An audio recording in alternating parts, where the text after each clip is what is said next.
সবাইকে কাঁদিয়ে নিমাই ভোরবেলা এসে হাজির হলো কাটোয়া। কাঞ্চননগর নাম ছিল আগে, এখন বর্তমানে কাটোয়া হয়েছে। শোনা যায় যে কাঞ্চননগর থেকে কণ্টকনগর হয়েছিল, কণ্টকনগর থেকে কাটোয়া। তো এই কাটোয়াতে কেশব ভারতীর আশ্রমে ভোরবেলায় নিমাই এসে বটগাছের তলায় বসেছে। বটগাছের তলায় বসেছে আর কাটোয়ার লোকেরা, কাটোয়ার ভক্তরা, পয়লা মাঘ বলে কথা, মাঘ মাসের প্রথম দিন, খুব ভালো পবিত্র দিন, একটা গঙ্গার ডুব দিলে কেমন হয়, এই মনে করে তারা ভোরবেলায় গঙ্গা স্নান করতে আসছে। এখনকার কাটোয়া তখনকার কাটোয়া তো এক নয়। এখনকার তো কাটোয়া মানে শুধু বাড়ি ঘর, মিষ্টির দোকান, এই দোকান তাই দোকান, শহর তো একটা ছোট্টখাট্ট শহর, পৌরসভা অঞ্চল তো, মিউনিসিপ্যালিটি এরিয়া। আগেকার দিনে তা তো নয়, খাঁ খাঁ করছে জমি মাঠ আর গঙ্গা, আর সেইখানে কেশব ভারতীর আশ্রম। তার লোকে স্নান করতে যাচ্ছে গঙ্গা নদীতে। যে একবার গঙ্গা নদীতে স্নান করতে যাচ্ছে বাবা, আর ওই বট গাছের তলায় যে একবার নিমাইকে বসে থাকতে দেখছে, তার আর গঙ্গা স্নানও হলো না, তার বাড়ি ফেরার কথাও তার মনে হলো না। জমাট বরফ বেঁধে ওইখানটায় দাঁড়িয়ে গেল, বলে এই ছেলেটা কে?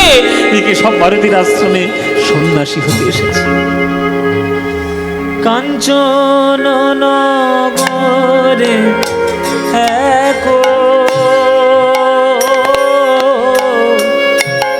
এক বৃক্ষ মনোহর, কাঞ্চননগরে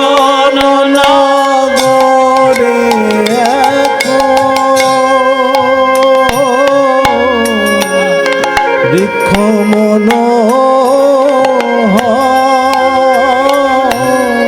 আর তাহার তলে বসিলেন আমার গৌরাঙ্গ সুন্দর। তাহার তলে বসিলেন গৌরাঙ্গ সুন্দর, সুরধুনির তীর আলো হলো, সুরধুনির সুরধুনির আলো, ওই মহাপ্রভুর অঙ্গ ছটায় ওই সুরধুনির তীর আলো হলো। ওই মহাপ্রভু রঙ্গ ছটায় সুরধুনির তীর আলো।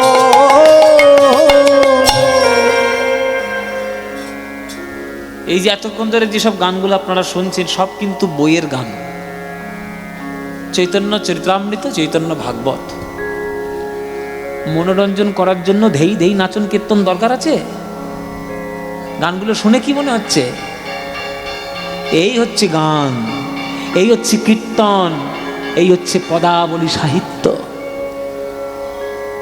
যে কীর্তন শুরু হয়েছে ধেইতা নাচনি, সব কীর্তন শুনলে শুধু মনের রোগ হবে, সব কীর্তন শুনবেন না।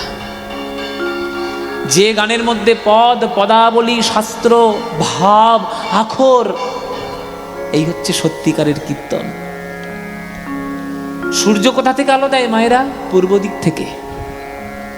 আজকের কাটোয়াতে বটগাছের তলায় আমার নিমাই বসে আছে, আর কাটোয়ার লোকেরা সেই বটগাছের তলায় গিয়ে দেখছে যে পূর্ব দিক থেকে আজকের আলো আসছে না। সূর্য যেন বরফ হয়ে গেছে, সূর্য যেন শীতল হয়ে আরো মাটিতে নেমে যাচ্ছে। আজকের আলো যদি এসে থাকে, ওই বটগাছের তলা থেকে আমার গৌরাঙ্গ মহাপ্রভুর থেকে আলো আসছে, আর যেন কোথাও থেকে আলো পড়ছে। নগরের লোকধার ধাই যুবক যুবতী, নগরের লোকধার যুবক যুবতী, সতী ছাড়ে নিজ পতি, আর তপ ছাড়ে জ্যোতি। সতী ছাড়ে নিজ পতি, সব ছাড়ে জ্যোতি তারা দলে দলে ছুটিল রে, তারা দলে দলে ছুটিল। একবার একবার সোনার গৌর দেখবে বলে তারা দলে দলে ছুটিল রে। একবার সোনার গৌর দেখবে বলে দলে দলে ছুটিল। মেয়েরা আলোচনা শুরু করেছে, ও দিদি ও দিদি, এই ছেলেটা নাকি শুনেছি ছেলেটা নাকি বিয়ে করেছে। হ্যাঁ, বিষ্ণুপ্রিয়া বলে একটা মেয়ের সঙ্গে। সেই মেয়েটা একে ছাড়লো কি করে? বাড়িতে বৃদ্ধা মা রয়েছে, বৃদ্ধা মা ওকে ছাড়লো কি করে? সন্ন্যাসের আজ্ঞা দিল কি করে? আমাদের যদি ছেলে হতো গো, সোনার শিকল দেন, সোনার শিকল পায়ে জড়িয়ে ধরে বুকের মধ্যে টেনে ধরে থাকতাম, ঘরের বাইরে বেরোতে দিতাম না।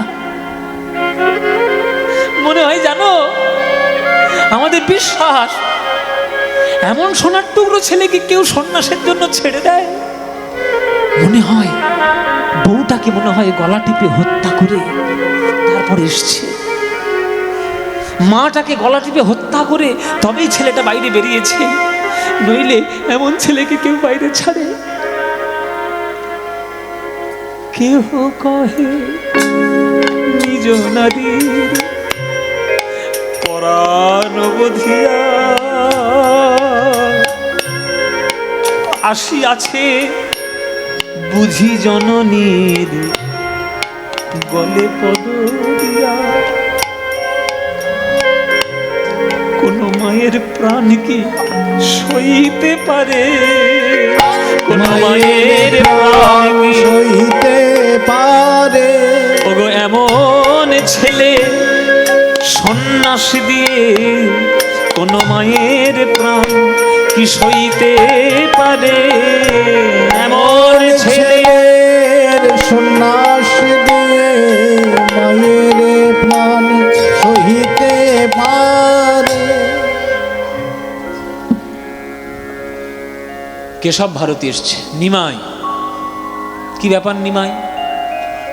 ভোরের বেলায় আমার এই বটগাছের তলায় কেন এসছ? নিমাই বলছে, গুরুদেব আপনি তো জানেন সব কিছু, আমি সন্ন্যাস মন্ত্রী আপনার চরণে দীক্ষা নেব বলে আমি ঘর ছেড়ে আপনার কাছে এসেছি। এই বয়সে সন্ন্যাস? তোমার বয়স কত? 24 বছর। ভারতবর্ষের শাস্ত্র, ভারতবর্ষের পড়াশোনা, এগুলো তো সব তোমার সব জানা। চতুরাশ্রম প্রথা, ব্রহ্মচর্য, গার্হস্থ, বানপ্রস্থ, সন্ন্যাস। একটা মানুষের যদি 100 বছর আয়ু হয়, 25 বছর পর্যন্ত করতে হয় তার ব্রহ্মচর্য, 25 থেকে 50 গার্হস্থ, 50 থেকে 75 বানপ্রস্থ, আর 75 পেরোলেই একদম ঘর ছেড়ে দূর হয়ে চলে যাও সন্ন্যাসী হয়ে। এটাই ভারতবর্ষের নিয়ম, চতুরাশ্রম প্রথার এটা নিয়ম। তোমার মাত্র 24 বছর বয়স, আর তুমি 24 বছর বয়সে এবার তোমার সবে গার্হস্থ জীবনে পা দিয়েছো। কিছুদিন আগে বিষ্ণুপ্রিয়াকে বিয়ে করেছো, আর গার্হস্থ জীবনে পা দিয়ে তুমি চলে এসছো সন্ন্যাসী হতে। 24 বছরের সন্ন্যাস? বাড়ি যাও, বাড়ি যাও নিমাই, গুরুজনদের কথা যদি শোনো, বাড়ি যাও, বিষ্ণুপ্রিয়ার সঙ্গে মন দিয়ে সংসার করো। মাটা স্বর্গবাসী হোক, তারপরে না হয় অন্তত 50 বছর বয়স হলে তারপরে না হয় তুমি আমার কাছে এসো। অন্তত 50 বছর বয়স এসো, 24 বছর বয়সে তুমি সন্ন্যাসী হয়েও না। নিমাই বলছে, গুরুদেব আমি যা বোঝার বুঝেছি। যে ঘর ছেড়ে আমি একবার বেরিয়েছি, সেই ঘরে আমি দ্বিতীয়বার ফিরে যেতে পারবো না। আর বয়সের দোহাই দেবেন না, বয়সের দোহাই দেবেন না। যার হয় তার 4 হয়, আর যার হবার নয় তার 4 লক্ষতেও হবার নয়। তাই বয়সের দোহাই দেবেন না। 50 বছর বয়সে আসতে বলছেন আমাকে? কৃপা যদি না হয় আর রাস্তা যদি পরিষ্কার না থাকে, 50-তেও হয় না, 50-তেও হয় না, 50-তেও হয় না, 50-তেও হয় না, পঞ্চ অহংকার না ভাঙিলে 50-তেও হয় না, পঞ্চ অহংকার না ভাঙিলে 50-তেও হয় না। পঞ্চ অহংকার জাতি বিদ্যা মহত্তঞ্চ রূপ যৌবনে বলছে, 5টা অহংকার যদি তোমার না ভাঙে তাহলে 50 বছর বয়স হয়ে তোমার দ্বারা হরিনাম হবে না। হবে না, 50 বছর বয়স হবে না। তাহলে আর কি 60 হবে, কি 60 বছর তো হবেই বাবা। 50 থেকে 60, এবার বুড়ো 10 বাড়িয়েছে আবার, হ্যাঁ 60, 60 বছর 60-তেও হয় না, 60-তেও হয় না, ষড়রিপু না কাটিলে 60-তেও হয় না, ষড়রিপু না কাটিলে 60-তেও হয় না।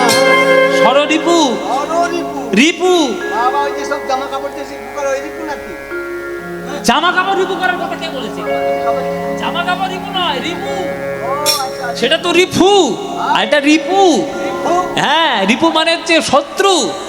6টা শত্রু রয়েছে, কাম, ক্রোধ, লোভ, মোহ, মদ, মাৎসর্য। এই 6টা শত্রু থাকলে তার দ্বারা 60 বছর বয়সেও হরিনাম হবে না। এই যে সব ছটা শত্রুকে নিয়ে আমরা ঘোরাফেরা করি, কয়? তাহলে সত্যই হবে। তুই যে শত্রুত্ব, এসব শত্রুত্ব, হ্যাঁ, কাল শত্রু সব, তার মুখ কাল কুট। তাহলে 60 বছর বয়সে তো হবে না, কি হবে? সত্যই হবে। এ আবার 10 বাড়িয়েছে বুড়ো, বলে 70-এ হবে, 70-এও হয় না, 70-তেও হয় না, সপ্তরস ভেদে না জানিলে 70-এও হয় না, রসভেদে না জানিলে 70-তেও হয় না, রসভেদে না জানিলে 70-তেও, সপ্ত রসভেদে না জানিলে 70-তেও হয় না। সপ্তরসভেদ, হ্যাঁ, হাস্য, করুণ, বীভৎস, ভয়ানক, রুদ্র, করুণ, এসব যদি রস ভেদের থেকে না যায় 70 বছর বয়সে তোমার দ্বারা হরিনাম হবে না, হবে না, হবে না। তাহলে 80তেই হবে। আবার বলে 80-তেও হয় না, 80-তেও হয় না, অষ্টপাশ না কাটিলে 80-তেও হয় না, অষ্টপাশ না কাটিলে 80-তেও হয় না। 80-তে আসিও না, কি? 80-তে আসিও না। হ্যাঁ, সিনেমা দেখেছেন না? ভানু বন্দ্যোপাধ্যায়ের সিনেমা দেখেননি? 80-তে আসিও না, হ্যাঁ, সেই ঘোড়া থেকে উল্টে জলের মধ্যে পড়ে যাবে আর ঝগড়া হয়ে যাবে, হ্যাঁ, দারুণ সিনেমা। বলে 80 বছর বয়স এসো না, 80 বছর বয়সে অনেক ঝামেলা হবে। বলে কেন? অষ্টপাশ না কাটিলে। অষ্টপাশ, অষ্টপাশ, বিএমএ, ম্যাট্রিক, এসব পাস। ওসব পাশ নয়, অনেকগুলো পাশ। আমি কটা পাস করেছি তোমার জানা আছে? বলো দেখি। কি বলবো নাকি? ও মায়েরা বলবো আমি কটা পাস করেছি? কি মায়েরা বলবো? 8 পাস। হ্যাঁ? বলে বাবা 8 পাস দিয়ে বুক ফুলিয়ে বলছো? আরে শোনো, 8-এর পরে মাধ্যমিক পাস, তারপর উচ্চ মাধ্যমিক পাস, তারপর বিএ পাস, তারপরে এমএ পাস, তারপরে ডক্টরেট, তারপর পিএইচডি, তারপরে এ পাস, ও পাস, ধ পাস। এতগুলো পাশাপাশি পাস রয়েছে, কিন্তু ওই পাস নয়। ঘৃণা, লজ্জা, ভয়, মান, কুল, শীল, জাতি, অভিমান, এই 8 পাস যদি না কাটে 80 বছর বয়সেও তোমার হবে না, হবে না। হবে না, হ্যাঁ, তাহলে 90 হবে। 90-তে হবে, হ্যাঁ, 90-তেও হয় না। 90-তেও হয় না, নববিধা ভক্তি না জন্মিলে 90-তেও হয় না। নববিধা ভক্তি না জন্মিলে 90-তেও হয় না। 9 রকমের ভক্তি রয়েছে। শ্রবণং, কীর্তনং, বিষ্ণু শরণং, পাদ সেবনম, অর্চনং, বন্দনং, স্বক্ষং, দাস্বং, আত্মনিবেদনম। এই 9টা ভক্তি যদি তোমার না থাকে, একটাও ভক্তি যদি তুমি রপ্ত করতে না পারো, তোমার দ্বারা হরিনাম হবে না, কোনদিন হবেও কোনোদিন হবে না। তোমার দ্বারা তো হবেই না। না, না। তাহলে কি হবে বলো শুধু? পুরে হয়েই থাকবে। হ্যাঁ, পুরে হয়ে থাকো। ওই 90-এ তোমার দ্বারা হরিনাম হবে না, হবে না। হবে না। তাহলে আর কি করে যাবে? নিশ্চয়ই 100তেই হবে। 90 থেকে 100-ই গেছে। আরে 100 বছর অবশ্যই যেই হবে। বলে যে 100-তে হবে, তখন নিমাই আমার খিলখিল করে হাসছে। বলে বলে হাসছো কেন নিমাই? হাসছো কেন? বলে আপনার কথা শুনে। আপনি বলছেন 100 বছর বয়সে হবে, আর আমি বলছি প্রথম কথা 100 বছর বাঁচবে কিনা সন্দেহ আছে। আমি বাঁচবো। হ্যাঁ, ও 100 বছর? 100 বছর না না, এখন তো 60তেই ফুটুটুকু। বলে 60-তেই ফুটুটু। ও মায়েরা, এখানে আপনারা যারা যারা গান শুনছেন, বাবারা, মায়েরা, সবাইকে বলছি, আমি সবাইকে বলছি, আপনারা 100 বছর কে কে বাঁচবেন গ্যারান্টি দিয়ে হাত তুলুন। গ্যারান্টি দিতে হবে কিন্তু। আর তার আগে যদি মরে যায় তখন ব্যবস্থা আমি নেব। কি কেউ পারবে? হ্যাঁ, বাবা আমি হাত আগে গুটি রাখি, বাবা নইলে আমায় ধরবে এসে। ও মাইরা, আমারও বাঁচার খুব ইচ্ছে ছিল 100 বছর, কিন্তু এখন আর মোটেও বাঁচার ইচ্ছে, কবে মরবো সেটাই চিন্তা আমার শুধু। হ্যাঁ, আমার মরার ইচ্ছে কেন তোকে এখানে? হ্যাঁ ইচ্ছা আছে মরার, কারণ না ওই 2020 সালে মুখ পড়া করোনা ঢুকে সব সর্বনাশ করেছে। ফুসফুসি ডাউন ফুসফুসি নিয়ে কেউ 100 বছর বাঁচে? 100 বছর যদিও বেঁচে যায় তবুও তার দ্বারা হরিনাম হবে না। কেন? সৎসঙ্গ না করিলে 100তেও হয় না। সৎসঙ্গ না করিলে 100তেও হয় না। সৎসঙ্গ না করিলে 100তেও হয় না। সৎসঙ্গ না করিলে 100তেও হয় না। সৎসঙ্গ না করলে 100 বছর বয়সেও তার দ্বারা হরিনাম হবে না। ও কোনদিন সৎসঙ্গ হবেও না। হবে না তো? আর হবে। হ্যাঁ, লোকে সমালোচনা করলে, ফুক করে বিড়ি টানলে, গাঁজা টানলে গিয়ে তার দ্বারা 100 বছর বয়সে হরিনাম হয়? হ্যাঁ, কোনোদিনই হবে না তার দ্বারা হরিনাম। হ্যাঁ, 100 হবে না। 100 বছর বয়সেও হবে না।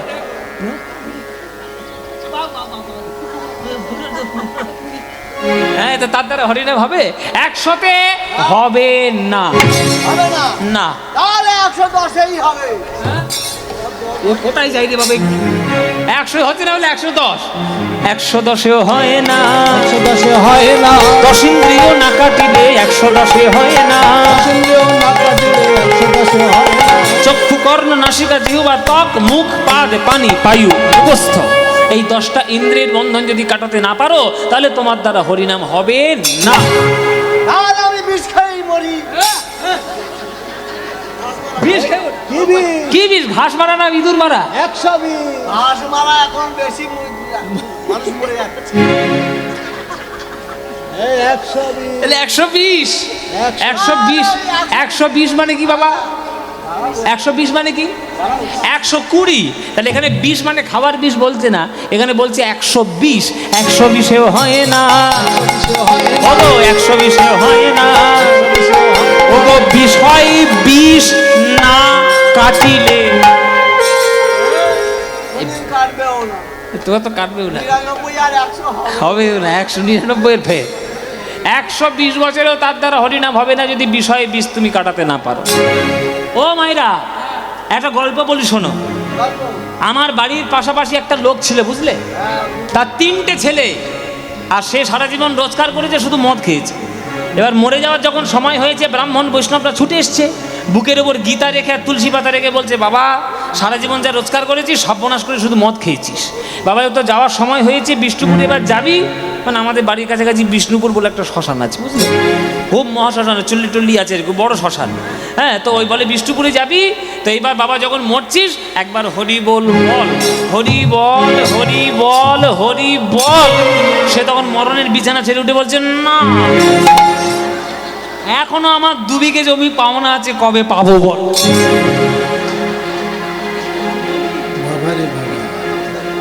মানে মরে যাচ্ছে, সে 2 বিঘে জমির কথা মনে রেখেছে, কিন্তু হরি বল একবারও বলতে পারছে না মুখ থেকে। এইটা হচ্ছে অভ্যাস। তাই মুখ থেকে যদি তোমার বিষয়ের বিষ না যায়, 120 বছর বয়সও তোমার দ্বারা হরিনাম হবে না। 120এও হয় না। ওগো বিষয় বিষ না কাটিলে 120এও হয় না। ওগো বিষয় বিষ না কাটিলে, হরি হরি না বলিলে, বিষয় বিষ না কাটিলে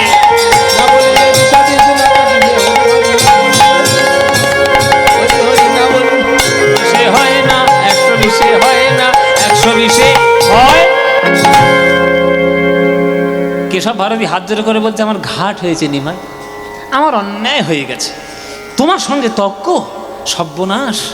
তোমার সঙ্গে তর্কে কেশব কাশ্মীরি জিততে পারেনি, কাশ্মীরি পণ্ডিত, আর আমি তো কেশব ভারতী। দরকার নেই তোমার সঙ্গে তর্ক করার, আমি পারবো না। তোমার মুন্ডন, তুমি মুন্ডন করে এসো, তোমার সন্ন্যাস মন্ত্রে দীক্ষা দেবো, যাও মুন্ডন করে এসো। মুন্ডন, মুন্ডন মানে কি বাবা? নাড়া হওয়া। তাহলে মুন্ডন করে এসো, যাব, আমি আর তর্কে যাবো না, আমার তোমার সঙ্গে তর্ক করার দরকার নেই, যাও মুন্ডন করে এসো। তাহলে কার কাছে মুন্ডন করব গুরুদেব? বলে মধু পরামানিকের কাছে মুন্ডন। একমাত্র ওই একটা ভালো নাপিত আছে যার কাছে মুন্ডন করা ভালো যায়। ঠিক আছে, তাহলে মধু। হ্যাঁ, এই মধু, মধু কোনটা গো? এইটা মধু। এই মধু, মায়েরা মুখটা দেখেছো? পুরো মধুর মতো, ডাবর কোম্পানির মধু। আরে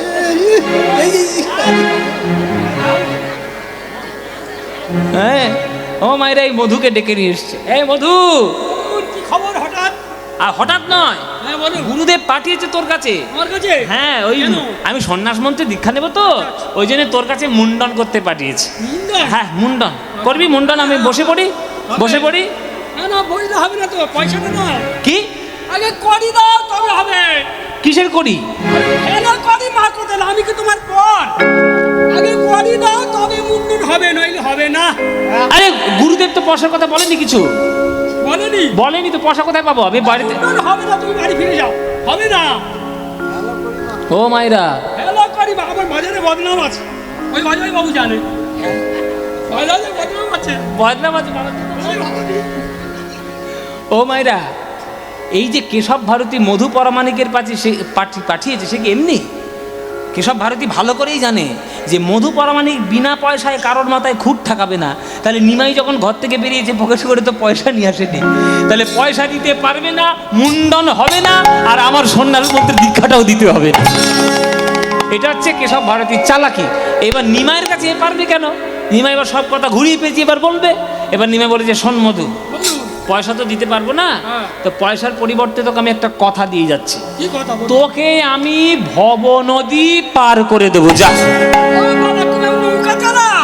ওইটাই তো আসল কাজ আমার। তাই নাকি? হ্যাঁ আর করে দেবে তো? হ্যাঁ হ্যাঁ, পার করে দেবো। তাহলে হবে। একবার পার করিয়েছিলাম যখন ছিলে মাতৃ জঠরে, ঊর্ধ্ব পদে হেঁট মুন্ডে বলেছিলে হে গোবিন্দ উদ্ধার করো বলে। সেদিন একবার পার করিয়েছিলাম, আর একবার পার করাবো ওরে মধুরে।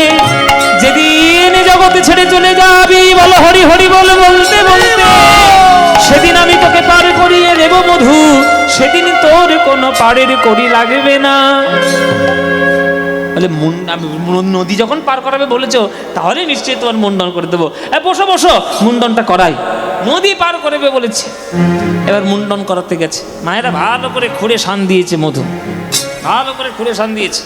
খুঁড়ে শান দিয়ে মহাপ্রভুর মাথায় দিয়েছে টান, মাথায় দিয়েছে টান।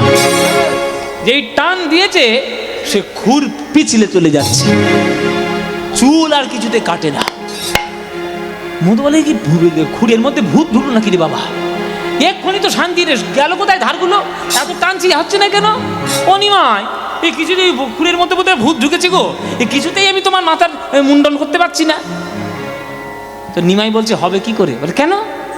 বলে তুই একটু আগে বললি তুই নাকি বামুনের নাপিত, তা বামুনের নাপিত হয়েছিস আর এটা জানিস না যে বামুনের মাথায় হাত দিতে গেলে বামুনের পায়ে আগে হাত দিতে হয়? ও, এইটা ভুল হয়ে গেছে, এই তোমার পেন নাম করা হয়নি, এইটা ভুল হয়ে গেছে নিমাই। আচ্ছা আমি তোমার পেন নামটা করি। এই বলে প্রণাম করতে গেছে। যেই প্রণাম করতে গেছে, মহাপ্রভুর চরণে দেখতে পেয়েছে শঙ্খ চক্র গদা পদ্মের চিহ্ন। চমকে উঠেছে মধু, একই এ তো শুনেছি নারায়ণের পায়ের তলায় থাকে, তাহলে নিমাই কি আমার নারায়ণ? হরি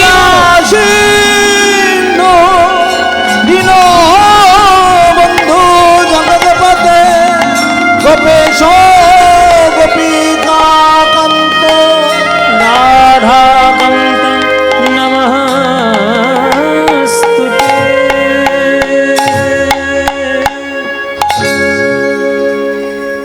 চরণ জড়িয়ে ধরেছি, তুমি আমার নারায়ণ, তুমি আমার নারায়ণ নিমাই। নারায়ণ এসছে মুন্ডন করতে, কত বড় ভাগ্য আমার, আর নিমাই এসছে মুন্ডন করতে, কত বড় দুর্ভাগ্য আমার। একবার যদি মুন্ডনটা করিয়ে দিই, এই অপূর্ব রূপ আর কেউ কোনোদিন দেখতে পাবে না। ওগো নিমাই, তোমার চরণ ধরে আমি কথা দিলাম, তোমার মুন্ডন হলো আমার জীবনের শেষ মুন্ডন। আমি নাপিত ব্যবসা আর না করি, নাপিত ব্যবসা আর না করি, আমি খুঁড়ে ফেলি দিব জলে।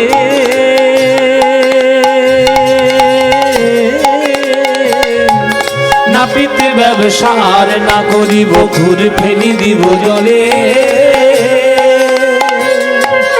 তব সনে যাব, তব সনে যাব মাগিয়া খাইব, অবসনে যাব মাগিয়া খাইব, তব সনে যাব মাগিয়া খাইব, অবসনে যাব মাগিয়া খাইব, রসিকানন্দে বলে, অবসনে যাব মাগিয়া খাইব, রসিকানন্দে বলে। প্রভু আমি তোমার সঙ্গে যাব, প্রভু আমি তোমার সঙ্গে যাব, তোমার চরণ ধরে ধরে আমি তোমার সঙ্গে যাব, তোমার চরণ ধরে আমি তোমার সঙ্গে যাব। প্রভু তোমার চরণ ধরে মুখে গৌর গৌর গৌর বলে, তোমার চরণ ধরে গৌর গৌর গৌর বলে, তোমার চরণ ধরে গৌর গৌর গৌর বলে, তোমার চরণ ধরে প্রভু আমি তোমার সঙ্গে যাব, আমি তোমার সঙ্গে যাব। আপনারা কেউ কাটোয়ায় গিয়েছেন? মানে কাটোয়ায় কেউ গিয়েছেন? কারা কারা গিয়েছেন হাত তুলুন। 1 2 3 4 5 6 7 8 9 10 11 12 13 14 15 ওই 20 জনের মতো গিয়েছে এখান থেকে। কাটোয়ায় একবার যাবেন। আমাদের বাংলায় যে কত বড় বড় তীর্থভূমি রয়েছে সেগুলো ঘুরবেন না? শুধু পয়সা খরচা করে শুধু কাশী বৃন্দাবন গয়া গেলে হবে? এগুলো তো দেখতে হবে। পয়লা মাঘ কাটোয়ায় মহাপ্রভুর সন্ন্যাস উৎসব হয়। পয়লা মাঘ, এই যে আজকের যে ঘটনাটা হচ্ছে এটা পয়লা মাঘের ঘটনা। আপনারা জেনে রাখুন, কাটোয়ায় এখনো পর্যন্ত মধু পরামানিকের বংশধরগণ তারা আর ক্ষৌর কর্মবৃত্তি করে না, নাপিত বৃত্তি আর করে না। ওই যে মধু পরামানিক ফেলে দিয়েছিল গঙ্গার জলে, খুর আর কাঁচি সব ক্ষৌরকর্মের জিনিসপত্র সব, না 7টা বলে 8টা কি না, যাই হোক কি জানো, ক্ষৌরকর্ম বৃত্তির যেসব জিনিসপত্র সেই সব জিনিসপত্রগুলো সরে ফেলে দিয়েছিল। তা তাদের বংশের এখনো পর্যন্ত কেউ নাপিত বৃত্তি করে না, তারা সব মিষ্টির দোকান খুলে বসেছে। মোদক টাইটেল নিয়েছে, মোদক টাইটেল নিয়ে তারা সব মিষ্টির দোকান খুলে বসেছে। এখনো পর্যন্ত তারা মহাপ্রভুর পথের মতাদর্শে বিশ্বাস হয়ে তারা এখনো পর্যন্ত করে যাচ্ছে। আপনারা ভাবুন যে একটা মানুষের ক্ষমতা কতখানি, যে একটা মানুষের পরিবারের দিক পর্যন্ত বদলে দিতে পারে, দিক পর্যন্ত বদলে দেয়। এইটা হচ্ছে নিমায়ের মহিমা, এটা হচ্ছে নিমায়ের মাহাত্ম্য। আপনারা যারা যারা বা আপনাদের মধ্যেই বলি, আপনারা তো নানান ধরনের মতাদর্শে বিশ্বাস করেন, তো এখন নানান ধরনের আপনাদের মতবাদে নিজেদের দেশের মতবাদ পড়েন না, চীন দেশের মতবাদ পড়েন, মার্ক্সবাদী পড়েন, রাশিয়া পশিয়া পড়ে তাদের মতাদর্শে নিজেদেরকে পাগল করে বেড়াচ্ছেন। করুন, সারা পৃথিবীর ইতিহাস পড়ার আপনার অধিকার রয়েছে, নিশ্চয়ই আছে। নিজের ভারতবর্ষটা থেকে আগেই পড়ুন, আগে নিজের মাটিটাকে তো জানবেন, তারপরে পরের মাটিকে জানবেন। নিজের মাটিকে ছেড়ে পরের মাটিকে সম্মান দিচ্ছ, মানে নিজের মাকে ছেড়ে শাশুড়িকে ভালোবাসো বেশি, ওই রকম অবস্থা। নিজের মাকে আগে প্রণাম করো, তারপরে অন্যান্য মাকে প্রণাম করো, নিশ্চয়ই তোমার আনন্দ কল্যাণকর। তা নিমাইকে যারা ভগবান বলে মনে করো না, মনে করার দরকারও নেই। আমি বলছি তুমি তাকে মানুষ বলেই মনে করো, আমিও তাকে খুব মানুষ বলেই মনে করি। আমার কাছে নিমাই ভগবান পরে, আমার প্রেমিক আগে। আমি নিমাইকে সেই প্রেমের দৃষ্টিতে দেখি, আমার কাছে প্রেমের সত্তা হচ্ছে আমার নিমাই, আমার কাছে ভালোবাসা হলো আমার নিমাই। তাই নিমাইকে যদি আপনি মানুষ বলেই মনে করেন, সেই মানুষ হিসেবে যা করে গেছে সেইটা আপনি করে দেখান দেখি, পারবেন করতে? নিমাই মানুষ হয়ে যা করে গেছে, একটা মানুষের দিক ভ্রান্ত করে দিয়েছে, দিক পরিবর্তন করে দিয়েছে, জীবনের দিক পরিবর্তন করে দিয়েছে। এখনো পর্যন্ত তার বংশধররা কেউ নাপিত বৃত্তি করে না। পয়লা মাঘ গিয়ে একবার কাটোয়াতে প্রণাম করে আসবেন। আমার সামনের বছর পয়লা মাঘে গান আছে কাটোয়ার মন্দিরে, ওই গৌরাঙ্গ বাড়িতে, ওর সামনেই আমি গান গাইব পয়লা মাঘে। আমি এবছর গিয়েছিলাম এমনি ঘুরতে আর কি, বন্ধুর বাড়ি ওখানে। তা বন্ধুর বাড়িতে ঘুরতে গিয়ে মনে মনে ভাবলাম যে একটু গৌরাঙ্গ বাড়িতে প্রণাম করে আসি। তা সেদিন আমার পয়লা মাঘ, সেদিন প্রণাম করতে গেছি। সেদিন প্রণাম করতে আমার যা হয়ে গেছে আমি বুঝে গেছি, আপনাদের আর বলে লাভ নেই। সেদিন আমার যা হয়ে গেছে হয়ে গেছে। সত্যিকারের গৌরকে তো কোনোদিন দেখিনি, সেদিন আমার গৌর দর্শন হয়ে গেছে। আপনারা ভাবতে পারবেন না, হাঁটুর উপর একখণ্ড গেরুয়া কাপড় পরিয়ে, মাথায় একটা গেরুয়ার পাগড়ি দিয়ে, হাতে কমণ্ডল ধরিয়ে দিয়ে আর একটা দণ্ড ধরিয়ে দিয়ে যেভাবে নিমাইকে সেদিন সাজানো হয়, তুমি যদি গৌর ভক্ত হও তুমি সেদিন থাকতে পারবে না, তুমি থাকতে পারবে না। যে আমার নবদ্বীপের কত জায়গায় আমার নিমাইকে কি সুন্দর করে সাজানো হয়, আর কাটোয়ার ওই মহাপ্রভুকে আমাদের ওইভাবে সাজানো।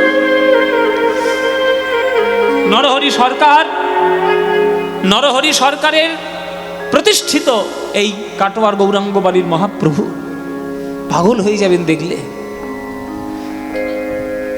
মুন্ডন হয়ে গেল, কেশব ভারতীর কাছে এলো। কেশব ভারতী ভেবেছিল মুন্ডন হবে না, কেননা নৌদু পরামানিক তো বিনা পয়সায় খুঁট ঠেকাবে না, কিন্তু নিমায়ের পাল্লায় যে পড়বে তার তো মাথা ঘুরিয়ে দিয়ে ছেড়ে দেবে না। নিমায়ের পাল্লায় পড়ে মধু পরামানিক এখন ভুলে গেছে, বলেছে ভবনদী পার করে দেবে। ও বোঝেনি যে কোন ভবনদীর কথা বলেছে, ও ভেবেছে গঙ্গা বোধহয় একটা নদী, পদ্মা নদী একটা, ওই ভব বলে কোন একটা নদী আছে, সেইখানে বোধহয় পারাপার হয়, আর নিমাই গেলে আমায় পার করে দেবে, এই ভেবে সে মুন্ডন করিয়ে দিয়েছে। এবার মুন্ডন করে এসে কেশব ভারতীর সামনে বসেছে, গুরুদেব মুন্ডন হয়ে গেছে। হ্যাঁ, মুন্ডন হয়ে গেল, মুন্ডন হয়ে গেল, এই এবার কি হবে? শেষ অস্ত্র একটা ছেলে দেখি, শেষ বিদ্যে, শেষ বুদ্ধি। অনিমায় কোন মন্ত্রে দীক্ষা দিতে হয় মন্ত্র ভুলে গেছি নিমাই, মন্ত্র আমার মনে নাই, কি করে আমি দীক্ষাটা দেবো বলো? তো মহাপ্রভু মুচকি মুচকি হাসছে, আপনি মন্ত্র ভুলে গেছেন, আমার এই মুন্ডন দেখে এখন মন্ত্র ভুলে গেছেন? আচ্ছা ঠিক আছে গুরুদেব, কালকে রাত্রে স্বপ্নের মধ্যে আমি একটা মন্ত্র পেয়েছি, দেখুন তো এইটাই সেই সন্ন্যাসের মন্ত্র কিনা। হ্যাঁ, তুমি স্বপ্নের মধ্যে মন্ত্র পেয়ে গেছো? বলে মন্ত্র পেয়েছি, সন্ন্যাসের মন্ত্র কিনা জানি না, আপনার কানে কানে বলছি, আপনি দেখুন এটা মন্ত্র কিনা। দেখি শোনাও, দেখি। শোনাবো? এই শুনুন। বলে এবার কেশব ভারতীর কানে আমার নিমাই মন্ত্র বলল, যেই মন্ত্র বলেছে চমকে উঠেছে কেশব ভারতী, এই তো সেই মন্ত্র। নিমাই জানলো কি করে? মনে মনে ভাবছে নিমাই জানবে না তো কে জানবে? যে রাধা কৃষ্ণ মিলিত তনু সোনার গৌরাঙ্গ, যে কলিযুগ উদ্ধার করার জন্য ভগবান হয়ে আজ মানুষ হয়ে এসেছেন, সে জানবে না তো কে জানবে? এসো নিমাই, জানতেই যখন পেরেছো দেরি আর কেন, এসো তোমার কানে কানে সেই মন্ত্র বলে দিই। কানে কানে সেই মন্ত্র বলে দিল। বলে দেওয়ার পর বলছে, নিমাই একটা প্রশ্নের উত্তর দাও দেখি। কি প্রশ্ন? বলো বলো নিমাই কে কার গুরু? বলো বলো নিমাই কে কার গুরু? বলো বলো নিমাই কে কার গুরু? বলো বলো নিমাই কে কার গুরু? বলো তুমি গুরু না আমি গুরু? বলো বলো নিমাই কে কার গুরু? নিতাই গৌর হরি বল। আমি গুরু, বলো বলো নিমাই কে কার গুরু? আসলে তুমি হলে অনিমাই, আসলে তুমি হলে জগৎ গুরু, কৃপা করে আমায় করে নে গুরু। তুমি হলে জগৎ গুরু, কৃপা করে আমায় করে নে গুরু। তুমি হলে জগৎ গুরু, কৃপা করে আমায় করে নে গুরু। তুমি হলে জগৎ গুরু। বলো দেখে নিমাই কে কার গুরু? বলো বলো নিমাই কে কার গুরু? অদ্য হইতে নাম তোমার শ্রীকৃষ্ণ চৈতন্য। তুমি শ্রীকৃষ্ণ চৈতন্য। কৃষ্ণ নাম দিয়া জীবের করা তুমি ধন্য। তুমি ধন্য। হরি নাম দিয়া জীবের করা তুমি ধন্য। তুমি ধন্য। কৃষ্ণ নাম দিয়া জীবের করা তুমি ধন্য।